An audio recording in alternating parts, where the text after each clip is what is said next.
For 172 of these shows, this is 173. I've been sitting on this in front of this camera, begging, pleading to the Almighty, whoever they may or he may or she may be, to get this offense on the same page. And for 172 of these, my prayers had gone unanswered. But you know what? I'll take it tonight as the top 1 through 5 in this lineup. Finally, for the first time all season long, we're on the same damn page. And it was a beautiful thing to see. Good evening, everybody, and welcome back to the Phightins Phinal with your boy, Matty B, joined by Joe Marks of the Padres Fanatics.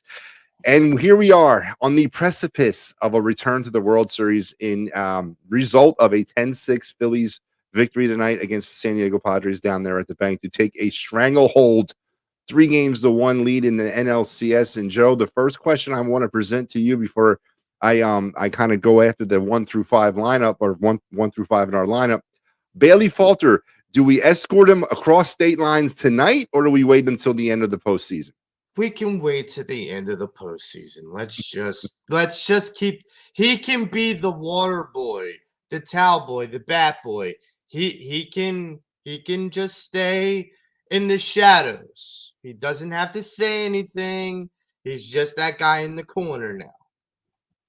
So, Joe, when I was on the show last night, and I was under the impression at the time that I was talking that Noah Syndergaard was going to get the start, and that I was okay with that because this is why we brought a pitcher like Noah Syndergaard here in the first place, a big-time playoff experience pitcher. Granted, it's not the same guy, but upstairs it's the same guy, and we've seen pitchers on our Phillies past channel their most inner experiences in the postseason to victory. And I'll just name two of them right off the bat, Jamie Moyer and Joe Blanton, who had no business succeeding in the postseason when they did it. So the idea of Noah Syndergaard doing it was obviously not a far-fetched from my mind's eye, but they decided to go ahead with Bailey Falter. And then I guess it was a very short hook, as we saw, as he didn't make it out of the damn first inning. In retrospect, Joe Marks, do you go a different route here, or obviously the way it worked out offensively? But I mean, do we spare ourselves from this, going forward into the World Series if that is our fate? Listen, both starting pitchers for both clubs did not make it out of the first inning. At least Bailey got some outs. The guy from the Padres didn't even make an out. And so you have to keep in mind, like, this was a game that the pitching coaches just like rip up their resume and say, I don't know. Like, there's just too much high-powered bats in both of these offenses. And I said this once before, it's that when you have these two high-powered offenses, it is hard, no matter who the pitchers are, to, keep these offenses under reps for too long. And on a bullpen game, and I hate that term, bullpen game, yeah. What do you expect? Well, I mean, I did not expect anything less than this, honestly. Did I expect more out of Bailey Falter? Yeah, I expected more than one inning. But I didn't expect we didn't get 1 inning. We didn't. I know that. I know.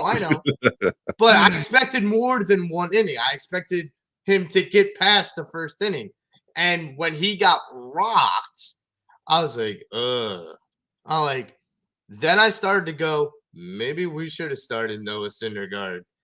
And yeah, and Connor Brogdon ended up being a stronger answer to the Bailey Falter, but we'll get on to the pitching as we move forward through this. But let's get into the game a little bit. Phillies go down 4-0 in the first.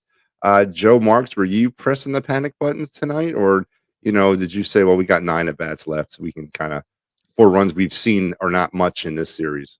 I kind of felt like the way Reese kind of expressed it when he talked to Ken Rosenthal, and that was, there's still 27 outs left, and like, that's the thing, is when you go up on a team that early, there's so much time. It's not like there's not a clock like there is in other major sports where clock can work against you. It's a matter of just making your opportunities count. So there's 27 outs, so it doesn't matter. You could have 5 at bats. It doesn't matter. If those 27 outs last to the point where you have 5 at bats, okay. But that's the difference, is that in this sport, it's a matter of opportunities. It's not a matter of how much time is on the clock. And Reese hit the nail on the head. There was a lot of opportunities still to be held. And as long as they took advantage of it, and they all said it in the clubhouse and they all preached it throughout the interviews in the game, they had a firm belief that they had the bats to get back in that game, that they were going to hit tonight. Okay. Yeah. That was their philosophy, and they stuck with it, and good on them. And we're going to get into what happened in the bottom of the first inning. But before I gotta point something out to you, Joe Marks. And I didn't know if you noticed this on the Fox broadcast, but I noticed it very early on in this game when JT Realmuto was coming out of the dugout in the very beginning of the game, doing warm-ups. I happened to look up into the crowd, and you know who I saw staring back at me there, Joe Marks? Big Al. Mm-hmm. Big Al staring right back at me, sitting right behind the dugout for Game 4 of the National League Championship Series. So I went to text Mr. Big Al, and I'm like, "What are you doing?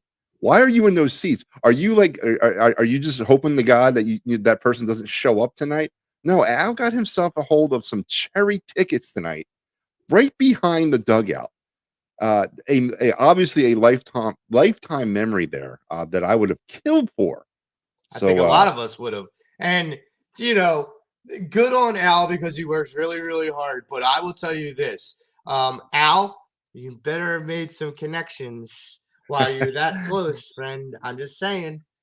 So I was texting Al back and forth most of the night. He got a lot of airtime on national TV. I don't know if Al realizes that he got a lot of airtime. He was popping up in the crowd a lot in the game, man. So I didn't see no EOP signs, no honk if you like Matty B. I didn't see any of that stuff going on either. So Al kind of No missed fire Howie signs no, or any of that.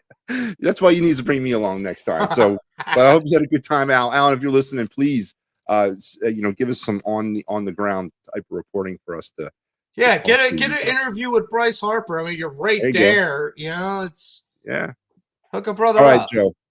Phillies down 4-0. Then we get into the bottom of the first inning, and something happened in the bottom of the first inning that, those of you who listened to me last night, I spent about 3 to 5 minutes lambasting Rhys Hoskins for his inability not only to play offense, but now his inability. Well, I should say his inability not to play defense, but now he's not hitting. Rhys comes up in the bottom of the first inning and spearheads the charge in the comeback, hitting a 2-run home run with Kyle Schwarber on the dish or on the bases, making it 4-2 Phillies.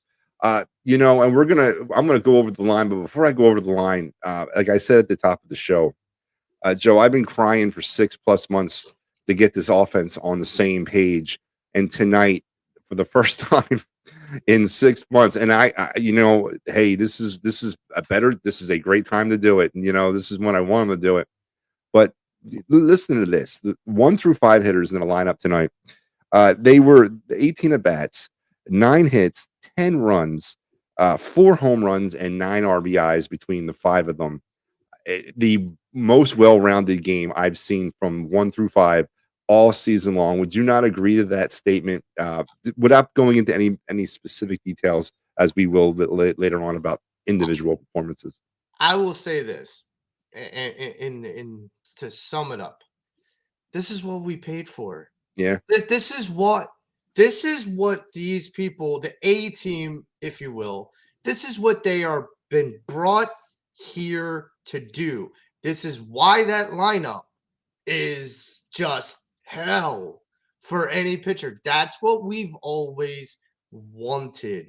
And man, if you just sit back and watch like the beasts just go and the Bash brothers just go, man, it makes all of what Dabrowski did, it makes all of what Middleton paid for feel worth it because of what happened tonight. Yeah, and Freddie Burns chimes in that says complete BS that Al didn't have a Phightins final sign. Freddie, I echo your sentiments 100%, man. I mean, we had some low-hanging fruit tonight, and we missed an opportunity. All I'm saying now, you could have like painted on your chest. You could have gotten like lipstick or something. Like EOP, Phightins Phinal, something. Like Hook the flag to your at least kid or book it. something.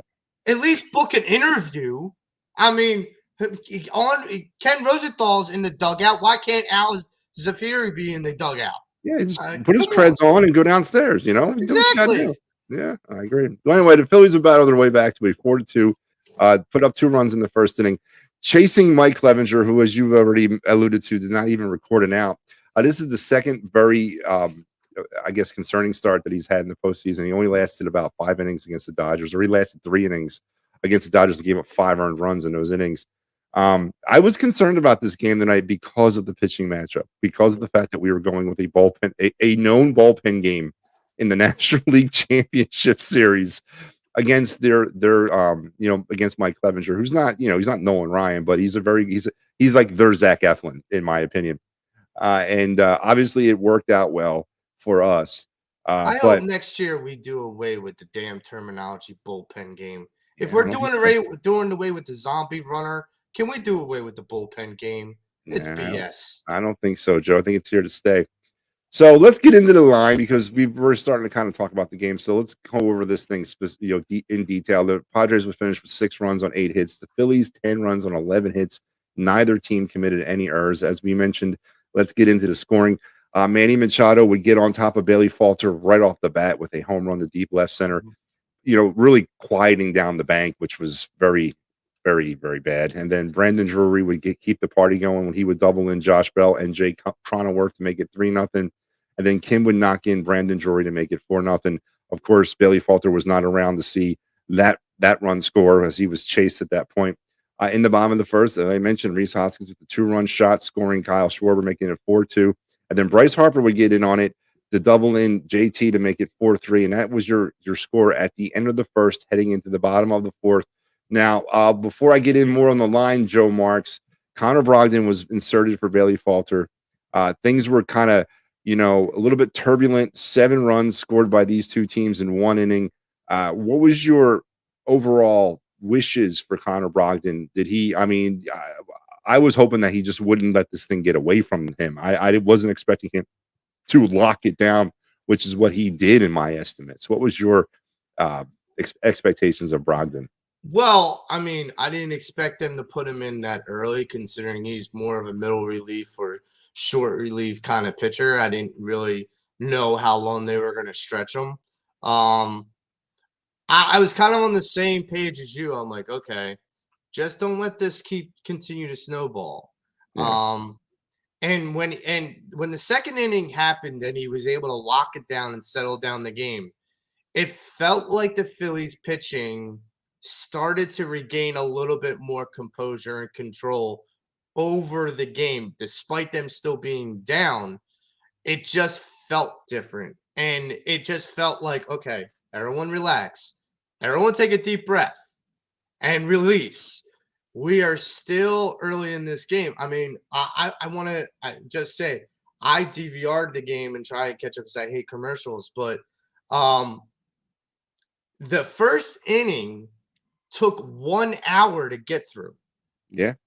And so I'm like, if this continues, and that's why I was nervous about Brogdon and all what was coming next. Because I'm like, this continues, like Matty B's not going to go on until 2 a.m. I'm like, this is going to be a 6-hour game. I'm like, good grief. I'm like, all right, can we, kind of have some good pitching innings here? So when Brogdon turned it around that second inning, honestly, it relieved me, and I think that was the mission.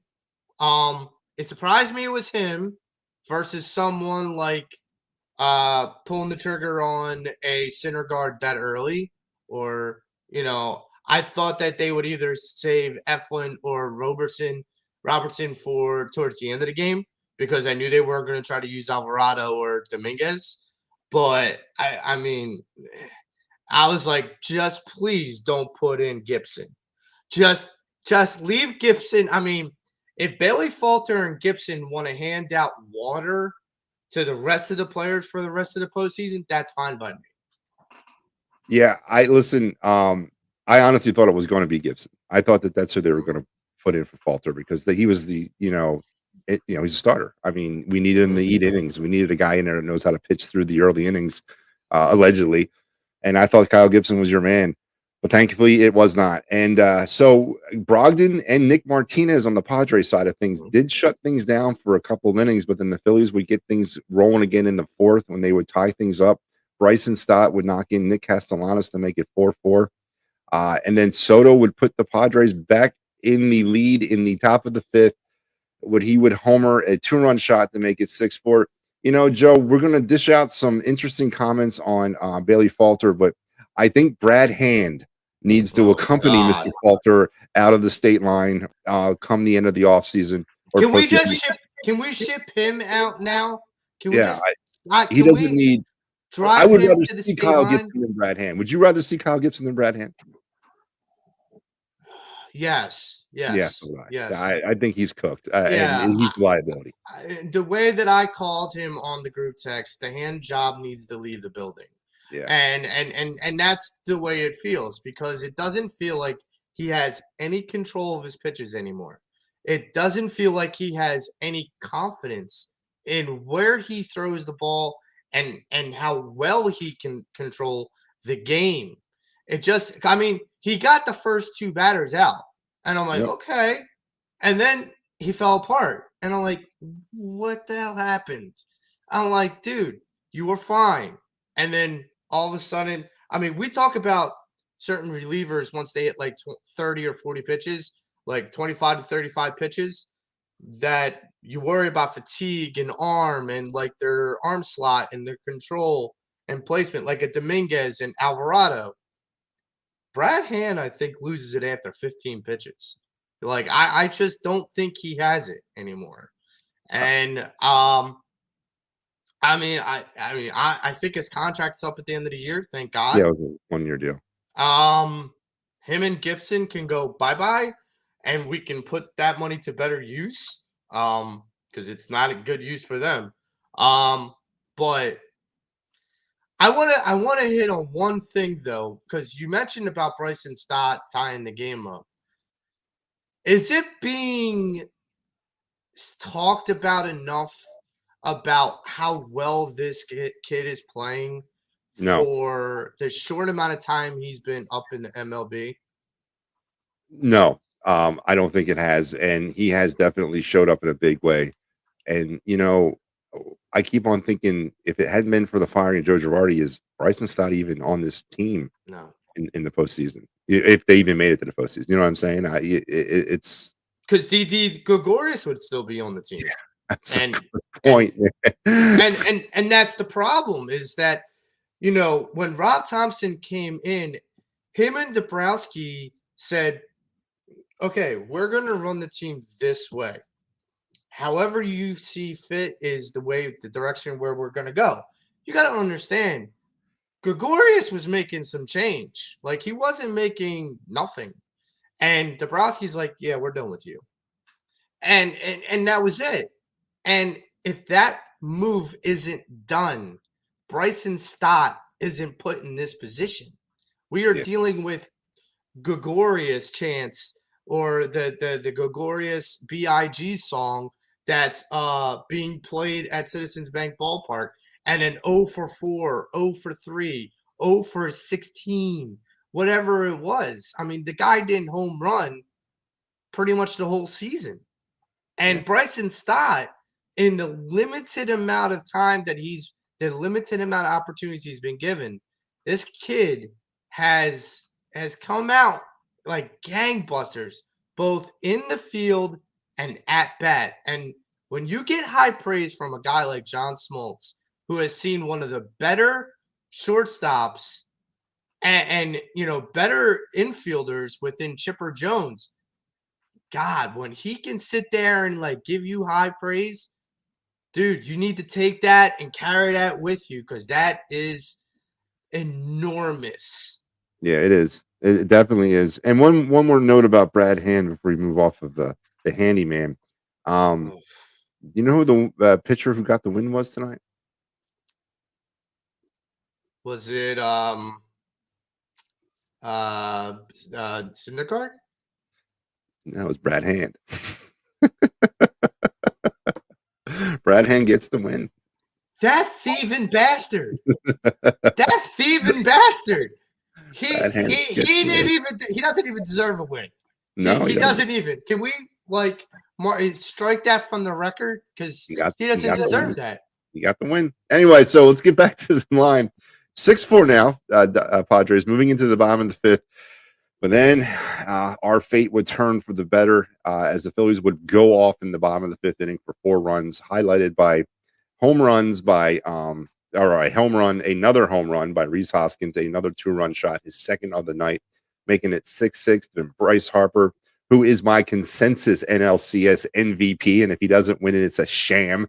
Would double to left center, scoring JT to make it 7-6, and Nick Castellanos would finish the scoring with knocking in Bryce Harper to make it 8-6, and then Kyle Schwarber in the bottom of the sixth would go yard to the deepest part of the park, straightaway center field into the shrubbery to make it 9-6 Phillies, and then JT would finish up the home run derby, 4 on the night total for the Phillies, as he would homer to deep left center to make it 10-6, and there you have your final score, 10-6 individually, offensively. As I mentioned, the damage done by the top 5. Schwarber was 2 for 4 with 3 runs, an RBI, and a homer. Hoskins was 2 for 4, 2 runs, 4 RBIs, 2 home runs. JT 1 for 2 with 3 runs, 1 RBI, 1 homer, 2 walks. So he got on base, and if it wasn't for his base running ability, maybe we don't score a few of them runs. So I don't care how he gets there, as long as he gets on base and a walk counts. Bryce Harper 2 for 4, 1 run, 2 RBIs. Nick Castellanos, who resurrected himself for the evening, and I guess maybe it started last night when him and Alec Bohm were getting into the act. So it seems like he's kind of figuring himself out. 2 for 4, 1 run, and RBI. Alec Bohm was the lone missing cog there. 0 for 4. Bryson Stott 1 for 4, but that was an RBI. Gene Segura 1 for 4, and that was your offensive numbers for the Phillies or individually. Your highlights on the Padres side of things: Drury was 1 for 4 with 2 RBIs. Soto was 1 for 4 with a run and 2 RBIs. Machado was 2 for 4 with a run and an RBI. That was pretty much all I want to talk about there. Pitching wise, let's go with it. Bailey Falter lasted a half inning, 3 hits, 4 runs. They were all earned. He had a walk and he gave up a homer. Connor Brogdon went 2 1/3 with the hit, struck out 2. Andrew Bellotti, which I even forgot he pitched in this game, but he did pitch an inning. Did have 2 strikeouts. Brad Hand is your winner. He went one inning, 1 hit, 2 runs. They were earned, and he walked 1. Syndergaard gets a hold in this game. He went an inning and a third with 2 hits. David Robertson gets credit with a hold, as he went an inning and a half with a hit and 3 strikeouts. And Zach Eflin finished things up with a scoreless 9th inning. He pitched 1 inning. Clevenger, his line on the night, inning pitch 0.0. They don't even give him a number.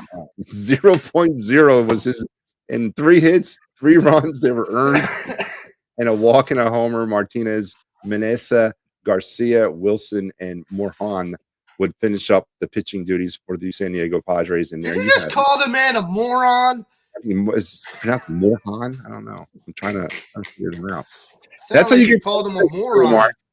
Phillies now find themselves in a unique spot. They are 1 win away from the World Series. Zach Wheeler will get the nod tomorrow, but it's not going to be easy there, Joe, as they're going to herd Yu Darvish back out there. I'm not necessarily saying that I don't think this series is over in my estimates, but it's definitely San Diego throwing all their chips in the center of the table. I mean, he's going on 5 days rest. But do the Phillies counter with the same type of chip movement tomorrow, or do we play for Game 6? Do we go all in? Do we bring Nola out if we have to? Do we do what we need to do tomorrow to make sure this series ends in 5 with the understanding that Game 1 of the World Series is not till next Friday? So whatever happens tomorrow will be raced away by next Friday. So what do we do? What's the attitude of Rob Thompson tomorrow for Game 5? I think the attitude is really simple. And I will go back to something that was said by the players to Rob Thompson after game 2. Or I'm sorry, prior to game 2. They were going to stay in San Diego that extra day and fly out Thursday. And Rob Thompson asked the players, what would you guys want to do? And they all unanimously said, We want to go home. We don't want to wait till Thursday. We want to go home. And Rob Thompson's like, okay, done. Like, just like that. This city is going to be electric tomorrow. There is no such thing as fatigue now because this city is going to carry that team through whatever fatigue is there. And like you said, the World Series is not going to start till Friday. You play all your chips now. You don't go back to San Diego. You stay home and you reward your team with 4 days relaxing with their families, celebrating in their homes, making this their memory forever, regardless of what happens in the World Series. But my feeling is, yes, you throw it all on the table because it makes no difference what happens to on Monday. It makes every difference what happens tomorrow. Yeah. And Rob Thompson has to play like his team, just like that Wednesday, where they said we want to go home. Well, he should walk into the clubhouse tomorrow and say, do we want to go back to San Diego? No, we want to stay here. Okay, just asking. So let them play for wanting to stay here. And I don't blame them because understand something. This team has been through a lot within the last month as far as travel and as far as being away from home. The road trip that they went through prior to the postseason and then into the postseason.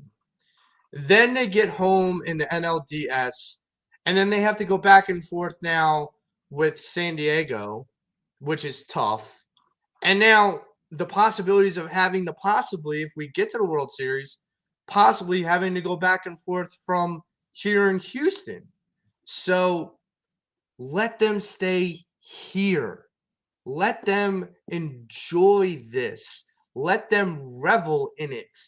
Let them, as a wise Y2J used to say, let them drink it in, man, because this is I live right off of Broad Street.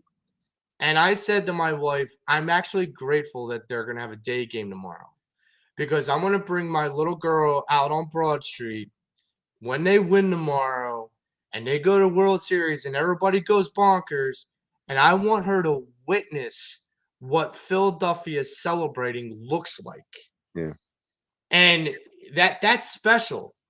And I think that's special not only for the fans, but for the players. So, Matty B, I am saying put all the chips in because Rob Thompson has a flush. Yeah. Now the weather is a factor tomorrow. There's some iffy weather moving in, and they should be able to get the game started. But I know there's some storms rolling in throughout the course of the day. I don't know how much it'll be. I don't know how much it'll affect the game, and I don't know how much it'll affect the pitching in the game if we go into a long delay or whatever. But I agree. I don't want nothing to do with getting back on a plane, flying 3,000 miles. As Back long to as San it's Diego. not 2008, as long as it's not like the 2008 World Series where they had to pause the damn game because of the rain. As No. long as it's not that, play on.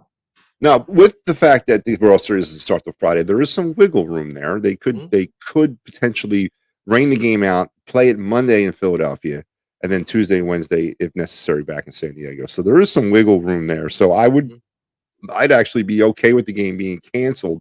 Well, for that fact, and also I'm not going to be in town tomorrow. I'm leaving it early in the morning to head out. So I'm potentially going to miss the clinching game. So I really I'm kind of hoping it rains out so I can get back and see the game and be part of what's going to go down. Now, of course, in my neck of the woods, which is up here in the Mayfair Northeast area, Frankfurt and Cottman is our stomping ground. I was introduced to that myself at the ripe old age of 7 in 1980 when my mother drugged me out of my room in the middle of the night to go up there and I'm like, what's going on? Why are all these people here? And so I've had that firsthand experience, and so that's where I would flock to. I've had both experiences. Me and my wife, before we moved down here to South Philly, we lived up near Castor, and the Boulevard. So Frankfurt and Compton was not so close, but not so far away. And believe me when I tell you, I mean, the craziness on both fronts, it's two different kinds of chaos. But what I can tell you is this. You know what this city is really about with when we celebrate. And we talked about it a little bit on the show on the Padres NLCS this morning. And that's, that's the one reason why I love this network is that it's talking Philly sports by Philly sports fans with the Philly sports fans' passion.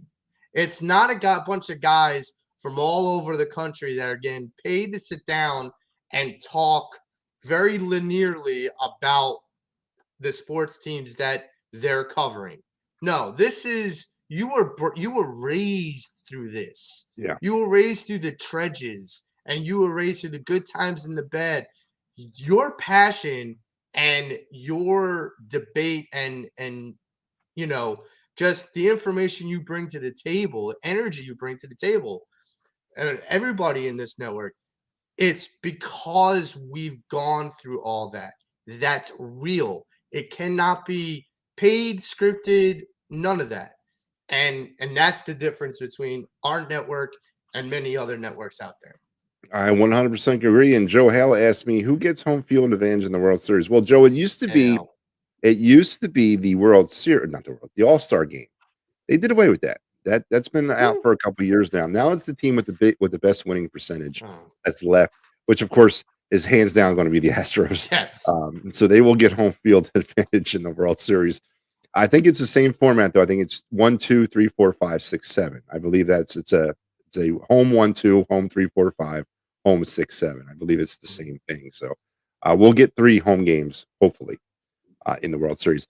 Billy Covington asked, what is with the Padres rocking on the mound? Billy, let me tell you what, from an umpire standpoint, and I'm an umpire, and obviously I'm not an umpire in the major leagues. I wish I was making that kind of money, but I do use baseball.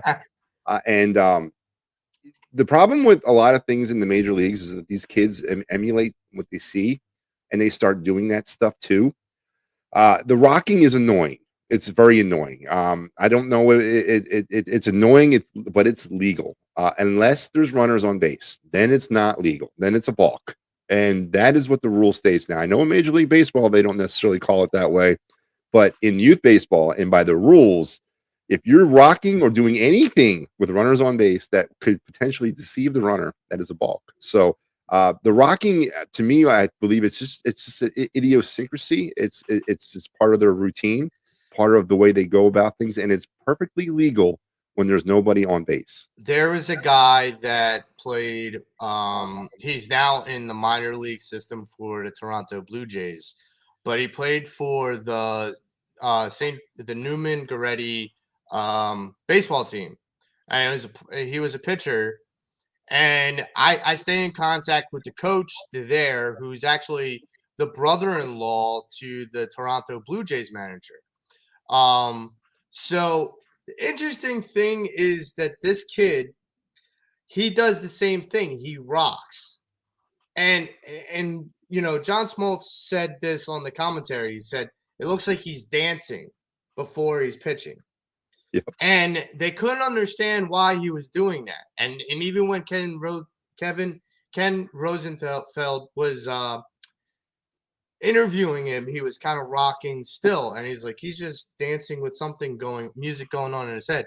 Well, this pitcher for the Newman Goretti Saints, he does the same thing.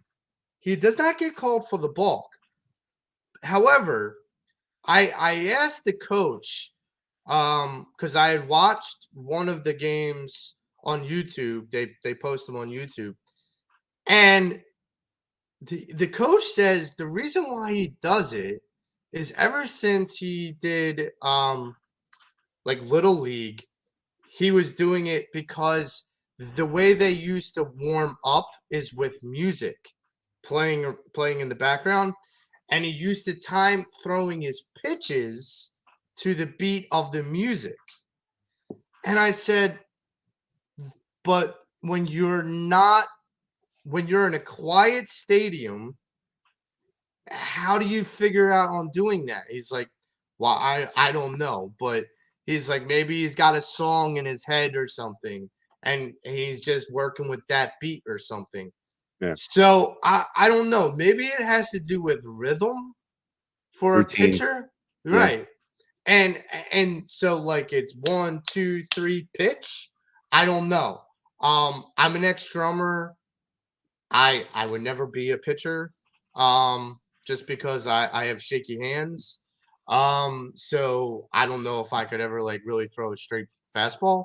Um, but I don't understand it either. And here's the other thing, Matt, that I wanted to get your take on, because you said you are an umpire. And what's your take on this 6 umpires in the playoffs? Do you think more eyes make for a better game, or do you think more eyes just don't do much to change it? The problem with your question is I was around. I remember watching baseball when it was just your standard umpire and crew working the playoffs, but because of so many missed calls and crucial moments of games before instant replay, they went ahead and they instilled those extra two umpires down the lines. And we do it at all levels of baseball now when it comes to playoffs or tournaments. We incorporate that additional men down the lines. It's a cherry job to have in a game, because all you do is that's all your job is to make judgment calls on balls down the line. So to me, it's okay, because I don't believe that's a reviewable call. You know what I'm saying? You can't review that. You can't ask for a challenge. You can't challenge a fair or foul ball down the line, I believe, in Major League Baseball. So having an Well, extra no, set of, you can't do that. And that was the other reason why Brofard got thrown out yeah, last night, I believe, because you can't argue balls and strikes. no, you can't argue balls and strikes. But as far as the extra umpires in the playoffs, you know what? If it's going to shut people up, Yeah, fine. Because yeah, I was around when they weren't there, and that's all people were clamoring for: more umpires, more eyes, more sets of hands, and all that. So there's no way to ever make this thing 100%. But no. it is what it is. Michael has got a question here. Says he's just wondering why we traded for Noah Syndergaard. I mean, this guy pitched against the Braves for a 1 hit, 1 run, 3 strikeouts, and only 34 pitches. He should have started tonight's game. Michael, I think your feelings are being echoed around the Delaware Yeah. Valley in spades tonight. And I was really kind of adamant last night when I found out that it was not going to be Syndergaard and that it was going to be Bailey Falter. I was the same thing, very confused, but it worked out. It worked out in the weirdest of ways, but it still worked out. Now, going forward, as we mentioned already, Joe, there's no way that Bailey Falter should be No. mentioned in any kind of scenario to start again. So does that mean Noah Syndergaard could potentially be? And I hate to say this because I'm going way, way ahead, because right now the Astros are looking like something else right now. They're Yeah. steamrolling through the Yankees like they're not even there. Mhm. The Astros are a machine, a baseball machine. They are, and there's a Mhm. potential Phillies could find themselves down 3 games to none in this series with a potential Bailey Falter bullpen game in Game 4. And that's a scenario that I don't necessarily want to think about too much, because we're not there yet, but it's in the back of my head. Y- So I You don't know where know, you're going I, for. I've given a lot of thought to this, and I've given a lot of thought to this not only for like the World Series, and I don't like to put the car too far in front of the horse like you. Um, but I remember in like old baseball, and I know it's different, but I would honestly play a 3-man rotation. You don't play for tomorrow, you play for today.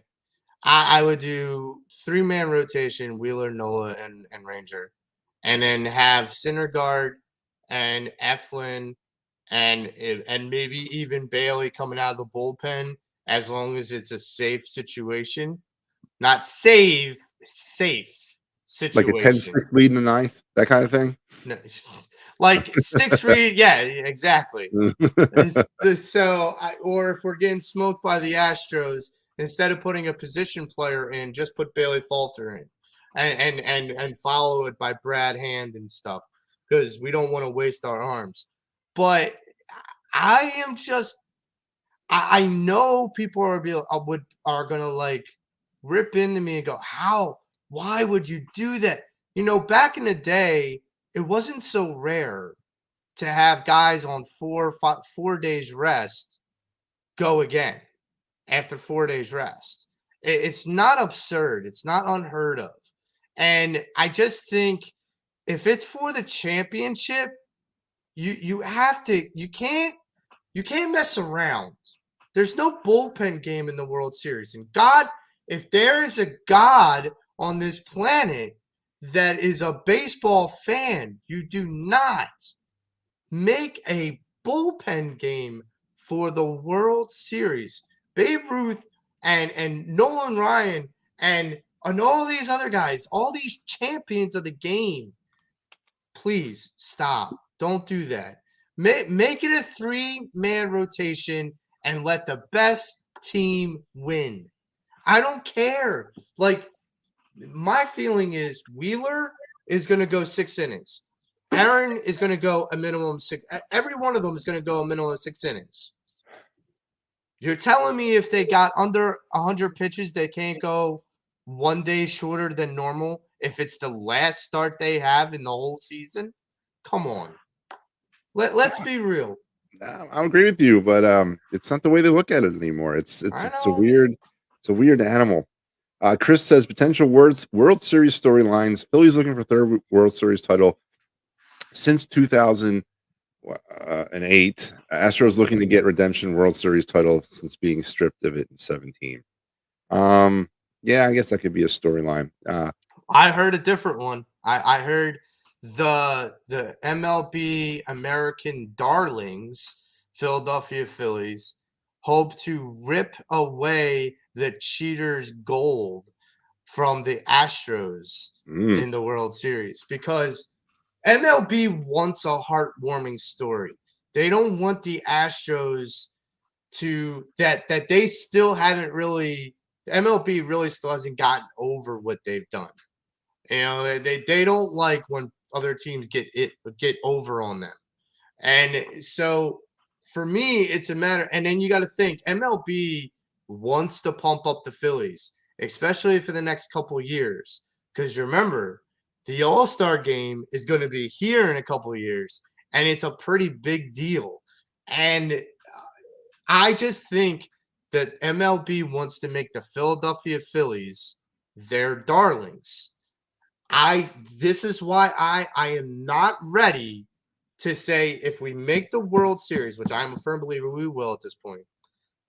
If we make the World Series and face the Astros, I am not willing to concede the idea that we're just going to get railroaded. Sorry, this is not the Detroit Red Wings facing the Philadelphia Flyers in the Stanley Cup back in the day with the Russian 5. We're just not going to get run off the damn field. No, I agree. I don't think it's going to be like that. It's going to be a good series, but let's concentrate. I'll give you my storyline for the Houston Astros Phillies World Series if that's the case. Maton versus Maton. That is my storyline. Go with the Maton boys, man. That's what I want to go for. If that's the storyline, then this series is going to be wow. Michael says it's an analytic game now. The managers don't have a feel for the game. I disagree. There's still enough managers that were around and that played this game in the 90s that do understand what the game is. The problem is not necessarily they don't have a feel for the game, is they don't have a feel for today's athletes because these kids are raised in a different system before they even make it to them. And they got to conform to the way they've been raised. They got to conform to the way they've been trained. They got to conform in the way they've been taught the game of baseball. It's not necessarily the managers, in my opinion, don't have a feel for it. It's just they don't have a feel for the players. It's weird the way we, and again, dealing with youth baseball, and I'm also a hockey ref. So that's why I'm leaving town tomorrow, by the way. I got like 8 games. I got to ref somewhere else. But, it's odd that we're starting to shape these young men and women at a very early age to this different way of playing, performing, and also the way they get ready for games and what a coach wants to do in these games at the lowest of levels. And that's what's getting these kids kind of introduced into the sport. So in my opinion, I think the managers have a feel for old school baseball. They just don't have the time to break down the players. to Yeah. get back into old school baseball. That's how I feel about that. And I mean, you got to keep in mind that Rob Thompson has been around long enough to see that end of the 90s, early 2000s. I mean, you got to remember the last time the Phillies were in the World Series in 2009, Rob Thompson was in that dugout for the Yankees. Yep. And Gosh, you know, he's so third base coach, wasn't he? I thought he was the bench coach at that point. He might have been. But Yeah. you know that's the thing is he was there, and so like, and he even dates back further than that. So you got to keep in mind like this, Rob Thompson. There's a difference, and we talked about this earlier this morning. Think about the coach mentalities that are in this city right now. You have Rob Thompson, who's very laid back, very player friendly, very like let the game come to them, let the stars come out to shine. Then you have Nick Sirianni, who's a very emotionally driven, very off the rails, emotionally driven person. Then you have Torts, who's a very direct coach. Yeah. He'll tell you how it is. If you like it or you don't, it does not matter. He's going to tell you like it is. And then Doc is just a lame duck coach at this point. But Rob Thompson has proven, if you talk about old school managers, he's proven he trusts his players. There's not just this number that he's putting and saying, well, I'm going to take Brogdon out to put Brad Hand in because percentages say da-da-da. No. He lets certain pitchers stay in if the feels right, if the game feels right. There's a reason why Sir Anthony Dominguez played 2 innings against the power of their lineup the other night, and that hasn't been done since 1980 and Tug McGraw. There's a Yep. reason why that happens. You want to talk about old school baseball? That is an example, old school baseball. Yeah. And let's look a little bit ahead to tomorrow. 2:37 first pitch start time. You Darvish, Zach Wheeler. For all the marbles, if you're a Philly fan, as you said, the energy at the bank over the last week now, dating back to the Braves series has been very reminiscent of the good old days, and hopefully this is what's to come on a regular basis down there going forward into 2023. Well, I expect that energy to be amped up by about 1,000 more percent tomorrow. Rain, shine, sleet, snow. I don't really care what the weather is. These people are going to be ready to go, and because I don't think anybody in this town that cares about the Phillies wants them to get back on a plane and go to San Diego. It's time to end this thing tomorrow and get the extra days off and get ready for the World Series. Mm-hmm. And listen, this town should be incredibly proud of what they've done in the last 2 weekends, and it's a good thing, because if you've been down in South Philly the last 2 nights, it has been jam packed. Friday night we had the Phillies, Temple football, and the Smashing Pumpkins. Last night we had the Sixers and the Phillies, and then the Flyers. So that meant like Xfinity Live was bumping. So, and then, it's just, and then tonight you had the Flyers. It's crazy. I mean, this town right now is going off the chain. Now, the fact that the Eagles just happen to be on a bye week and this happens to be a day game, the Phillies fans should treat this like an Eagles game. Yeah, And absolutely. just go bonkers. I mean, 100%. hell, throw some Eagles chants out there. Why don't you? And don't forget, tomorrow down there at the Sports Complex, the Flyers will return home. They are hosting the San Jose Sharks tomorrow, so plan accordingly to get down there. 4-1 Philadelphia Flyers. Yeah, it's been amazing, Ooh. Joe Marks. And Joe, that's going to wrap us up tonight. We're running out of time. So before we go, though, I want you to give your parting comments, your parting shots, if you want, or whatever you want to do, and just kind of sum up how you're feeling and basically what you expect over the next, say, 24 hours.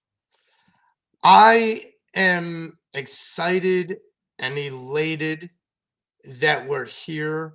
I said months ago I felt like this team could get to the NLCS. I didn't know if they would get past the NLCS, and now that they're one game away from accomplishing that mission, I'm elated. Um, I'm very hopeful because this team plays with so much heart. You talk about the good old days with 2008 and even maybe even 1993. I like to say that there's a little bit of a combination of both because some of these guys have junkyard dog in them. Like they have that I'm just going to make it happen. I'm going to will it to happen kind of thing. And then there's some guys that have like this straight out talent. Um Tomorrow is going to be a very iconic day in Philadelphia sports history. And I would recommend every single person out there to pay attention to what's going on the television, what's going around the neighborhood, and just enjoy the moment. Because my feeling is it is going to be, and I'll say this again, another bomb maker at the bank tomorrow. And Matty B, before we go, last night you did it again and you reverse mushed Yeah. Reese Hoskins. Now before we go, I just want to get a name. I just want to get a name so I could put down the bet for tomorrow. Who do you think? Who are you mad at?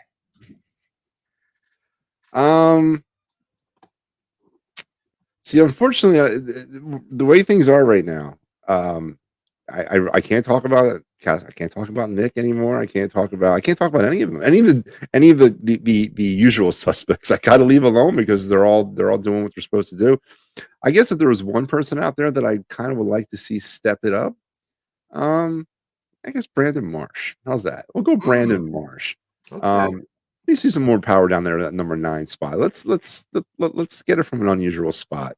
So Okay. Brandon Marsh needs to kind of step it up. Okay. And everyone stay tuned. But listen, I'm looking forward to tomorrow. I Yeah, really am. me too. And my parting comments are along the lines of that.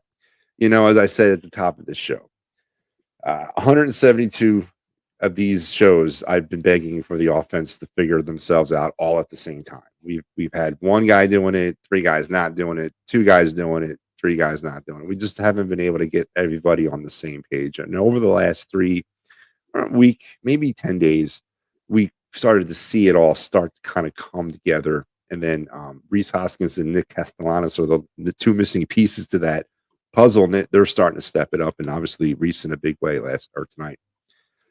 If we can continue to do this and continue to play up to the expectations and up to the potential that this team had very beginning of the season, and why we were all so excited about the Kyle Schwarber and Nick Castellanos signings in the first place, if we can get to that potential, it ain't going to matter who it is. It could be the Astros. It could be the 1927 Yankees. It doesn't matter who is in our way. It's going to be a fight, because this team will never be out of it. We've seen it time and time again throughout the season, and then we've seen it tonight. All bets are off at this point. This is who's hot now. This is who's riding the wave. And right now, as you said, tomorrow, for those of you who are in the Delaware Valley, if you're not in Philadelphia, I highly recommend you find your way down to Philadelphia. Go to Xfinity Live, go to a neighborhood bar, go somewhere, but just be in the city limits at around 7 o'clock tomorrow night, and you'll know exactly what I mean when you see it and when you experience it, because I can't really put it into words. It has to be lived through. Yeah. And just enjoy that. The city's been under a lot of pressure lately on the negative side. Things are not good here, but this is good. This is really good, and this is what makes us a special place in America. So I highly suggest you come down and enjoy it. And I will say one thing, and I'll ask you if you agree or disagree, because I honestly think this is going to be determined sooner rather than later. Does Rob Thompson win Manager of the Year? Don't forget, it's for what he's done in the regular season, not necessarily what he did in the postseason. I know Dusty Baker wins it. I don't know. No, I think Dusty Okay. Baker will win because of the Astros. Yeah, should he? Yes. Does he? No. You know what I mean? Yeah. What do you think? See, I'm always of the opinion it's the matter of the winning percentages and what he's working with. You got to remember Rob Thompson was working without a Gene Segura and a Bryce Harper, and that makes a big difference. And he was still able to bring up these guys that were AA and AAA ball players and still have sustainable success throughout that course of that run. And I take nothing away from Houston. I really don't. But they haven't had the kind of issues. And Rob Thompson, keep in mind, has turned this team around in 4 months. Not 6, not the whole season, 4 months. And that is enormous. That's an enormous task to ask any manager to do. And for all that it is and all that he is and that team and the talent, and we know, and that's the thing, we know that this team can get better roster-wise. You've talked about it with Trey Turner and other possibilities. We know this roster can get better going forward. But as it's currently constructed, Rob Thompson isn't saying, oh, well, I'll wait till that roster gets better. No, he's working with what he has right now. Yep.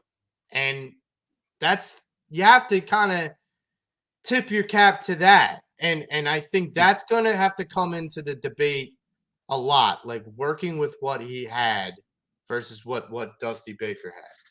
No, I totally agree. It's just that, I don't know. Numbers might rule the day. Numbers might rule the day. So I totally agree with you, though. He'll be in the top 3. He should be in the voting. I mean, there's definite there. All right, Joe. I think we've talked about enough tonight, and I think we've heard from everybody except for one person. So, before I let him say his piece, again, you guys have a good night. Please heed my warnings. Go down, enjoy the festivities, because they could be raging well into the night tomorrow. And by the way, do not lick the grease that's on the poles. Okay, it's not meant for human consumption, so please stay away from that stuff. I'm not going to tell you not to try to climb it, but just don't put it in your mouth, right? And another PSA: do not touch anything brown or try to eat anything brown from on the ground. Yes, please. Just let's handle this with a little bit of decorum. All right. Yes. So, we talk again, Joe, and hopefully it's as National League champions.